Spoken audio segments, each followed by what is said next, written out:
ನಮಸ್ಕಾರ. ವಿಕೆ ಡಿಜಿಟಲ್ ನ್ಯೂಸ್ಗೆ ಸ್ವಾಗತ. ಈ ಕ್ಷಣದ ಪ್ರಮುಖ ಸುದ್ದಿಗಳು. ಫುಟ್ಪಾತ್ ತೆರವು ಕಾರ್ಯಾಚರಣೆ ಯಾವುದೇ ಕಾರಣಕ್ಕೂ ನಿಲ್ಲೋದಿಲ್ಲ. ನಮ್ಮ ಕಾರ್ಯಾಚರಣೆ ಸುರಕ್ಷಿತ ಪಾದಚಾರಿ ಮಾರ್ಗ ನಿರ್ಮಾಣದತ್ತ. ಸಚಿವ ಕೃಷ್ಣ ಬೈರೇಗೌಡ ಸ್ಪಷ್ಟನೆ. ಕೆಆರ್ಎಸ್ಗೆ ಒಂದೇ ದಿನ 5,000 ಕ್ಯೂಸೆಕ್ ಒಳಹರಿವು ಹೆಚ್ಚಳ. ಕೋಮು ಗಲಭೆಗೆ ನಿಮ್ಮಮ್ಮ ದಲಿತರು, ಹಿಂದುಳಿದವರ ಬಳಕೆ ಮಾಡ್ಕೊಳ್ತಿದ್ದಾರೆ. ಬಿಜೆಪಿಯ ಒಬ್ಬ ಲೀಡರ್ ಮಗನು ಆರ್ಎಸ್ಎಸ್ನಲ್ಲಿ ಪೂರ್ಣ ಪ್ರಚಾರಕನಾಗಿಲ್ಲ ಎಂದ ಪ್ರಿಯಾಂಕ ಖರ್ಗೆ. ಎಲ್ಲ ವೀಕ್ಷಕರಿಗೆ ನಮಸ್ಕಾರ. ವಿಕೆ ಡಿಜಿಟಲ್ ನ್ಯೂಸ್ಗೆ ಸ್ವಾಗತ. ನಾನು ಸಂಧ್ಯಾ. ಫುಟ್ಪಾತ್ ತೆರವು ಕಾರ್ಯಾಚರಣೆ ಯಾವುದೇ ಕಾರಣಕ್ಕೂ ನಿಲ್ಲೋದಿಲ್ಲ. ನಮ್ಮ ಕಾರ್ಯಾಚರಣೆ ಸುರಕ್ಷಿತ ಪಾದಚಾರಿ ಮಾರ್ಗ ನಿರ್ಮಾಣದತ್ತ. ಸಚಿವ ಕೃಷ್ಣ ಬೈರೇಗೌಡ ಸ್ಪಷ್ಟನೆ. ಬೆಂಗಳೂರು ಮಹಾನಗರದ ಬೀದಿ ಬದಿ ವ್ಯಾಪಾರಿಗಳಿಗೆ ನಗರಾಭಿವೃದ್ಧಿ ಸಚಿವ ಮತ್ತೆ ಖಡಕ್ ಶಾಕ್ ಕೊಟ್ಟಿದ್ದಾರೆ. ಫುಟ್ಪಾತ್ ತೆರವು ಕಾರ್ಯಾಚರಣೆ ನಿಲ್ಲೋದಿಲ್ಲ, ಮುಂದುವರಿಸೋದಾಗಿ ಸಚಿವ ಕೃಷ್ಣ ಬೈರೇಗೌಡ ಖಡಕ್ ಸೂಚನೆ ಕೊಟ್ಟಿದ್ದಾರೆ. ಬೆಂಗಳೂರಿನ ಹಲವು ಕಡೆ ತೆರವು ಕಾರ್ಯಾಚರಣೆ ಎಲ್ಲೆಡೆ ಮುಂದುವರೆದಿದ್ದು, ವ್ಯಾಪಾರಿಗಳು ಆಕ್ರೋಶ ಹೊರ ಹಾಕಿದ್ದಾರೆ. ಮತ್ತೊಂದು ಹೋರಾಟಕ್ಕೂ ಬೀದಿ ಬದಿ ವ್ಯಾಪಾರ ಸಮಿತಿ ಸಜ್ಜಾಗಿದೆ ಎಂದು ಹೇಳಲಾಗುತ್ತಿದೆ.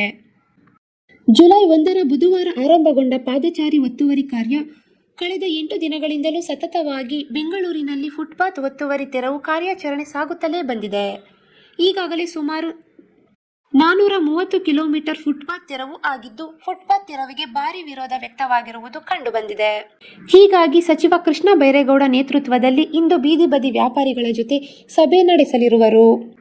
ಸಭೆಯಲ್ಲಿ ಬೀದಿ ಬದಿ ವ್ಯಾಪಾರಿಗಳ ಕೆಲವೊಂದು ಬೇಡಿಕೆಗಳನ್ನು ಈಡೇರಿಸುವುದರ ಬಗ್ಗೆ ಚರ್ಚೆ ಕೂಡ ನಡೆಯಲಿದೆ ಎನ್ನಲಾಗಿದೆ. ಆದರೆ ಯಾವುದೇ ಕಾರಣಕ್ಕೂ ಫುಟ್ಪಾತ್ ತೆರವು ಕಾರ್ಯಾಚರಣೆ ಸ್ಥಗಿತ ಆಗಲ್ಲ, ಮುಂದುವರಿಯುತ್ತದೆ ಎಂದು ಸಚಿವರು ಹೇಳಿದ್ದಾರೆ. ಸುಪ್ರೀಂ ಕೋರ್ಟ್ ನಿರ್ದೇಶನದ ಪ್ರಕಾರವೇ ತೆರವು ಕಾರ್ಯಾಚರಣೆ ಆಗ್ತಿದೆ. ನಮ್ಮಲ್ಲಿರುವ ಮಾಹಿತಿಯಂತೆ 18,000 ರಸ್ತೆಗಳಲ್ಲಿ ಬರೀ 1,500 ರಸ್ತೆಗಳಲ್ಲಿ ಮಾತ್ರ ತೆರವು ಮಾಡ್ತಾ ಇದ್ದೇವೆ. ನಮ್ಮ ಕಾರ್ಯಾಚರಣೆ ಬೀದಿ ಬದಿ ವ್ಯಾಪಾರಿಗಳ ವಿರುದ್ಧ ಅಲ್ಲ. ನಮ್ಮ ಕಾರ್ಯಾಚರಣೆ ಸುರಕ್ಷಿತ ಪಾದಚಾರಿ ಮಾರ್ಗ ನಿರ್ಮಾಣದ ಗುರಿ ಅಂತ ತಿಳಿಸಿದ್ದಾರೆ. ಇನ್ನು ಬೀದಿ ಬದಿ ವ್ಯಾಪಾರಿಗಳ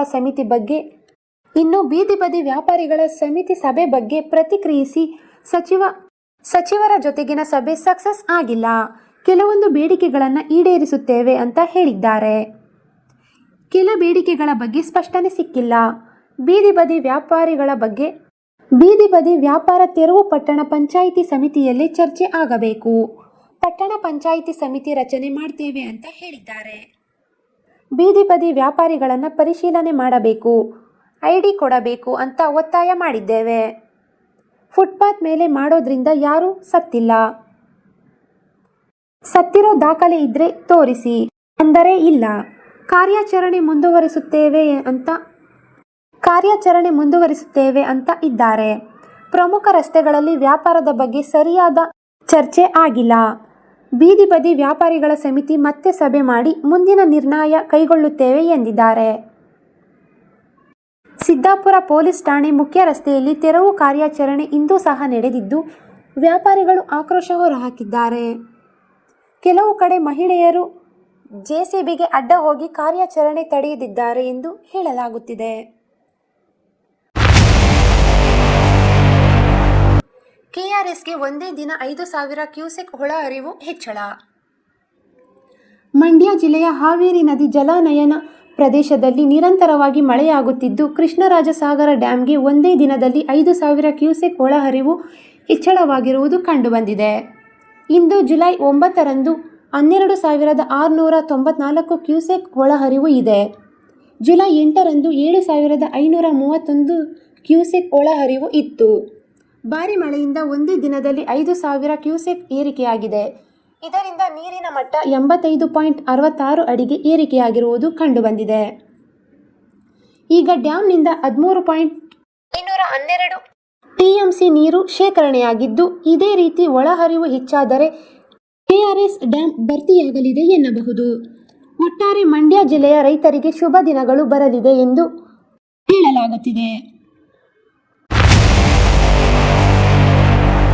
ಕೋಮು ಗಲಭೆಗೆ ನಿಮ್ಮಮ್ಮ ದಲಿತರು, ಹಿಂದುಳಿದವರ ಬಳಕೆ ಮಾಡ್ಕೊಳ್ತಿದ್ದಾರೆ. ಬಿಜೆಪಿಯ ಒಬ್ಬ ಲೀಡರ್ ಮಗನು ಆರ್ಎಸ್ಎಸ್ನಲ್ಲಿ ಪೂರ್ಣ ಪ್ರಚಾರಕನಾಗಿಲ್ಲ ಎಂದ ಪ್ರಿಯಾಂಕ ಖರ್ಗೆ. ಬಿಜೆಪಿಯ ಯಾವುದೇ ಒಬ್ಬ ಲೀಡರ್ ಮಗನೂ ಕೂಡ ಆರ್ಎಸ್ಎಸ್ನಲ್ಲಿ ಪೂರ್ಣ ಪ್ರಚಾರಕನಾಗಿಲ್ಲ ಅಂತ ಸಚಿವ ಪ್ರಿಯಾಂಕ ಖರ್ಗೆ ಅವರು ಕಿಡಿಕಾರಿದ್ದಾರೆ. ಕೊಲೆ ಕೇಸ್ನಲ್ಲಿ ಜೈಲಿಗೆ ಹೋದವರಿಗೆ ಸಂಘ ಪರಿವಾರದವರು ಸಹಾಯ ಮಾಡಿಲ್ಲ ಎಂಬ ಹಿಂದೂ ಸಂಘಟನೆಗಳ ಆರೋಪ ವಿಚಾರಕ್ಕೆ ಪ್ರತಿಕ್ರಿಯೆ ನೀಡಿದ ಅವರು, ಇಷ್ಟು ದಿನ ನಾನು ಹೇಳ್ತಾ ಇದ್ದೆ, ಈಗ ಅವರೇ ಹೇಳ್ತಾ ಇದ್ದಾರೆ. ನಾನು ಮುಂಚೆಯಿಂದ ಇದೇ ಹೇಳ್ತಾ ಇದ್ದೆ. ಗೋಶಾಲೆಗೆ ಹೋಗಬೇಕು ಅನ್ನೋದು ಧರ್ಮ ರಕ್ಷಣೆ, ಗೋ ರಕ್ಷಣೆಗೆ ಬಿಡೋದು ಬಡವರ ಮಕ್ಕಳಿಗೆ. ಇವರ ಮಕ್ಕಳು ಏನ್ ಮಾಡ್ತಾ ಇದ್ದಾರೆ? ಒಬ್ಬ ಬಿಜೆಪಿ ಲೀಡರ್ ಮಗ RSSನ ಪೂರ್ಣ ಪ್ರಚಾರಕರು ಇದ್ದರೆ ತೋರಿಸಿ ನೋಡೋಣ ಅಂತ ಕಿಡಿಕಾರಿದ್ದಾರೆ. ಫುಲ್ ಟೈಮ್ ಪ್ರಚಾರಕರನ್ನ ಒಬ್ಬ ಬಿಜೆಪಿ ನಾಯಕರ ಮಗನನ್ನು ತೋರಿಸಿ ನೋಡೋಣ. ವಿಜಯದಶಮಿಗೆ ಒಂದು ದಿನ ಮಾತ್ರವೇ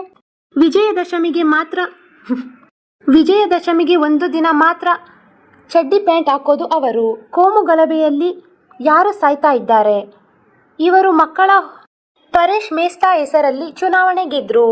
ಅವರ ಮನೆಗೆ ಇವರು ಹೋಗಿದ್ದಾರಾ? ಎಷ್ಟು ಜನ ತೀರಿ ಹೋದ್ರು? 22 ಮತ್ತು 26 ಹಾಗೂ 28 ವರ್ಷದವರು ತೀರಿ ಹೋದ್ರು. ಈಗಲಾದರೂ ಯುವಕರು ಜಾಗೃತರಾಗಿ ಉದ್ಯೋಗ ಹುಡುಕಿ ಕುಟುಂಬಕ್ಕೆ ನೆರವಾಗಿ ಅಂತ ಕರೆ ಕೊಟ್ಟರು. ಕೋಮು ಗಲಭೆಗೆ ನಿಮ್ಮನ್ನ ಉಪಯೋಗ ಮಾಡ್ಕೊಳ್ತಾ ಇದ್ದಾರೆ. ದಲಿತರು ಹಿಂದುಳಿದವರನ್ನ ಬಳಕೆ ಮಾಡ್ಕೊಳ್ತಾ ಇದ್ದಾರೆ. RSS ಅವರು ರೈತರ ಪರ ಪ್ರತಿಭಟನೆ ಮಾಡ್ತಿದ್ದಾರೆ. ನಿರುದ್ಯೋಗ ಬೆಲೆ ಏರಿಕೆ ಬಗ್ಗೆ ಮಾತಾಡ್ತಿದ್ದಾರೆ. ಅಂತಹದಕ್ಕೆ ಮಾತ್ರ ಪ್ರಚೋದನೆ ಕೊಡ್ತಾರೆ. ಯುವಕರಿಗೆ ಹೇಳ್ತೀನಿ, ಆ ತಂಟೆಗೆ ಹೋಗಬೇಡಿ. ಬಿಜೆಪಿ ಸಂಘ ಪರಿವಾರದ ಮಕ್ಕಳು ಅದರಲ್ಲಿ ಇಲ್ಲ. ನಿಮ್ಮನ್ನ ಈ ನರಕಕ್ಕೆ ತಳ್ಳುತ್ತಾರೆ. ನರಕಕ್ಕೆ ತಳ್ಳಿದ ಮೇಲೆ ನಿಮ್ಮ ಸಹಾಯಕ್ಕೆ ಯಾರು ಬರಲ್ಲ. ನನಗೆ ಬೆದರಿಕೆಗೆ ಹಾಕಿದ ಯುವಕನಿಗೆ ಲಾಯರ್ ಕೂಡ ಇವರು ಕೊಟ್ಟಿಲ್ಲ. ಇವರ ತಾಯಿ ಫೋನ್ ಮಾಡಿದ್ದಕ್ಕೆ ನೊಂದವರ ಮನೆಗೆ ಇವರು ಹೋಗಲ್ಲ.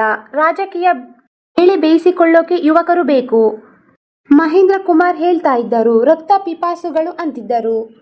ಅದನ್ನ ಇಷ್ಟು ಬೇಗ ತಿಳಿದುಕೊಳ್ತೇವೆ, ಅಷ್ಟು ಒಳ್ಳೆಯದು ಅಂತ ಯುವಕರಿಗೆ ಸಲಹೆ ಕೊಟ್ಟರು. ಇದು ಈವರೆಗಿನ ಸುದ್ದಿಗಳು. ಮತ್ತಷ್ಟು ಸುದ್ದಿಗಳಿಗಾಗಿ ನೋಡ್ತಾ ಇರಿ ವಿಕೆ ಡಿಜಿಟಲ್ ನ್ಯೂಸ್. ವೀಕ್ಷಕರೇ, ವಿಕೆ ಡಿಜಿಟಲ್ ನ್ಯೂಸ್ ಯೂಟ್ಯೂಬ್ ಚಾನಲ್ ಅನ್ನು ಲೈಕ್ ಮಾಡಿ, ಸಬ್ಸ್ಕ್ರೈಬ್ ಮಾಡಿ ಮತ್ತು ಹೆಚ್ಚಿನ ಜನರಿಗೆ ಶೇರ್ ಮಾಡಿ.